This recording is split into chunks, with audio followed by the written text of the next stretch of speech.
ಗೃಹ ಸಚಿವ ಪರಮೇಶ್ವರ್ ಅವರು ಕೂಡ ಮಾತನಾಡಿದ್ರು ಇದೇ ವಿಚಾರಕ್ಕೆ ಸಂಬಂಧಪಟ್ಟ ಹಾಗೆ.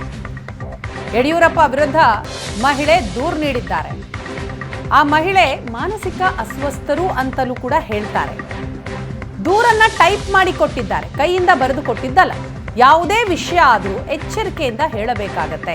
ಪೊಲೀಸರು ಪರಿಶೀಲಿಸಿ ಕೇಸ್ ರಿಜಿಸ್ಟರ್ ಮಾಡಿಕೊಂಡಿದ್ದಾರೆ. ತನಿಖೆ ಆಗೋವರೆಗೂ ಯಾವುದೇ ವಿಷಯ ತಿಳಿಸೋಕ್ಕಾಗಲ್ಲ ಅಂತ ಗೃಹ ಸಚಿವರು ಹೇಳಿದ್ದಾರೆ. ನಿನ್ನೆ ರಾತ್ರಿ ಒಬ್ಬ ಮಹಿಳೆ ಸದಾಶಿವನಗರ ಪೊಲೀಸ್ ಸ್ಟೇಷನ್ನಲ್ಲಿ ಯಡಿಯೂರಪ್ಪನವರ ಮೇಲೆ ಕಂಪ್ಲೇಂಟ್ ಕೊಟ್ಟಿದ್ದಾರೆ. ಅದನ್ನು ಪರಿಶೀಲನೆ ಮಾಡಿ ರಿಜಿಸ್ಟರ್ ಮಾಡಿಕೊಂಡಿದ್ದಾರೆ. ಕೇಸ್ ರಿಜಿಸ್ಟರ್ ಆಗಿದೆ.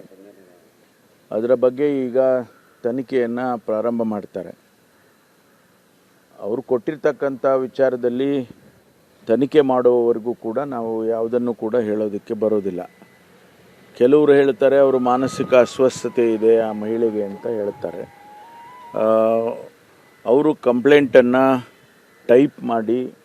ಟೈಪ್ಡ್ ಕಾಪಿ ಕೊಟ್ಟಿರೋದು, ಅವರು ಕೈಯಿಂದ ಬರೆದಿರೋದಲ್ಲ, ಟೈಪ್ ಕಾಪಿ ಕೊಟ್ಟಿದ್ದಾರೆ ಅಂತೇಳಿ ನನಗೆ ನಮ್ಮ ಇಲಾಖೆಯವರು ಹೇಳಿದ್ದಾರೆ.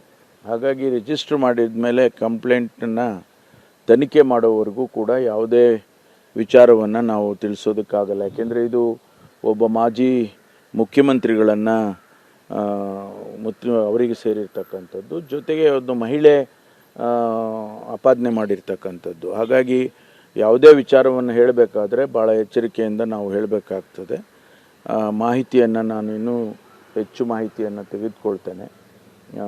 ತನಿಖೆ ಆಗೋವರೆಗೂ ನಾವು ಯಾವುದನ್ನು ಕೂಡ ಬಹಿರಂಗ ಮಾಡೋದಕ್ಕಾಗಲ್ಲ. ಸರ್, ಈಗ ಪೋಕ್ಸೋ ದಾಖಲಾಗಿದೆ ಸರ್, ಸೂಕ್ಷ್ಮವಾದಂಥ ವಿಚಾರ. ನಾನು ಹೇಳಿದ್ನಲ್ಲ, ನೀವು ಹೇಳೋಕ್ಕೆ ಮುಂಚೆ ನಾನೇ ಹೇಳಿದ್ದೀನಿ, ಭಾಳ ಸೂಕ್ಷ್ಮವಾದಂಥ ವಿಚಾರ ಮತ್ತು ಒಬ್ಬ ಮಾಜಿ ಮುಖ್ಯಮಂತ್ರಿಗಳ ಅವರಿಗೆ ಸಂಬಂಧಪಟ್ಟಂಥ ವಿಚಾರ. ಹಾಗಾಗಿ ನಾವು ಸುಮ್ಮನೆ ಅದು ಇದು ಎಲ್ಲ ಹೇಳಲಿಕ್ಕೆ ಆಗೋದಿಲ್ಲ. ಸಂಪೂರ್ಣ ಮಾಹಿತಿಯನ್ನು ತಗೊಂಡು ತನಿಖೆ ಪ್ರಾರಂಭ ಮಾಡಿದ್ದಾರೆ. ಅದನ್ನು ಏನು ಬರುತ್ತೆ ತನಿಖೆಯಲ್ಲಿ ಅದರ ಆಧಾರದ ಮೇಲೆ ನಾವು ಹೇಳ್ಬೋದು. ಅದರ ಅಗತ್ಯತೆ ಇದ್ದರೆ ಮಾಡ್ತಾರೆ ಪೊಲೀಸ್ನವರು. ಅದು ಸಾಮಾನ್ಯವಾಗಿ ಒಬ್ಬ ಮಹಿಳೆಗೆ ಕಂಪ್ಲೇಂಟ್ ಕೊಡುವಾಗ ಅವರ ಹಿಂದೆ ಮುಂದೆ ಯಾರಾದರೂ ಅವರಿಗೆ ತೊಂದರೆ ಮಾಡ್ತಾರೆ ಅನ್ನೋದಾದರೆ ಅವರಿಗೆ ರಕ್ಷಣೆಯನ್ನು ಖಂಡಿತವಾಗಿ ಕೊಡ್ತಾರೆ.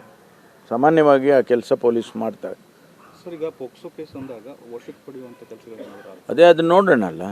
ತನಿಖೆ ಅಂತ ಹೇಳೋದೇ ಅದಕ್ಕೆ ಕಂಪ್ಲೇಂಟ್ ಕೊಟ್ಟ ಮೇಲೆ ಸತ್ಯಾಸತ್ಯತೆಯನ್ನು ಪ್ರಿಲಿಮಿನರಿಯಾಗಿ ತಿಳ್ಕೊಳ್ತಾರೆ. ಅದರ ಅಗತ್ಯತೆ ಬಿದ್ದರೆ ಕಾನೂನು ಪ್ರಕಾರ ಮುಂದುವರಿತಾರೆ. ಏಕ್ದಮ್ ಒಂದು ಯಾರೋ ಬರೆದು ಕೊಟ್ಟರು ಅಂದ ತಕ್ಷಣಕ್ಕೇ ಅದನ್ನು ಮಾಡೋದಿಲ್ಲ. ತನಿಖೆ ಮಾಡಿ ಅದನ್ನು ಹೌದು ಇದು ಸತ್ಯ ಅಂಥೇಳಿ ಅದನ್ನು ದೃಢಪಡಿಸ್ಕೊಂಡು ಆನಂತರ ಮುಂದಿನ ಕ್ರಮ ಮಾಡ್ತಾರೆ. ದುರುದ್ದೇಶದಿಂದ ಕೂಡ ಆಗಿದ್ದರೂ ಅದು ತನಿಖೆ ಆಗುತ್ತೆ ಸರ್? ಅದರಲ್ಲೇ ಗೊತ್ತಾಗುತ್ತಲ್ಲ, ತನಿಖೆ ಮಾಡುವಾಗ ಉದ್ದೇಶವಾಗಿ ಮಾಡಿದಾರಾ ದುರುದ್ದೇಶವಾಗಿ ಮಾಡಿದಾರಾ, ನಿಜ ಇದೆ ಇದು ನಿಜ ಇಲ್ಲ, ಅವ್ರು ಯಾರೋ ಬಂದು ಅಸ್ವಸ್ಥರು, ಅವರು ಮಾನಸಿಕವಾಗಿ ಅದಕ್ಕಾಗಿ ಕಂಪ್ಲೇಂಟ್ ಕೊಟ್ಟಿದ್ದಾರೆ ಅಂತ ಒಬ್ಬರು ಹೇಳ್ತಾರೆ, ಇನ್ನೊಬ್ರು ಇನ್ನೊಂದು ಹೇಳ್ತಾರೆ. ಇದೆಲ್ಲವನ್ನು ಕೂಡ ತನಿಖೆನಲ್ಲಿ ದೃಢಪಡಿಸ್ಕೊಂಡು ಆಮೇಲೆ ಕ್ರಮ ತಗೊಳ್ತಾರೆ ಕಾನೂನು ಪ್ರಕಾರ.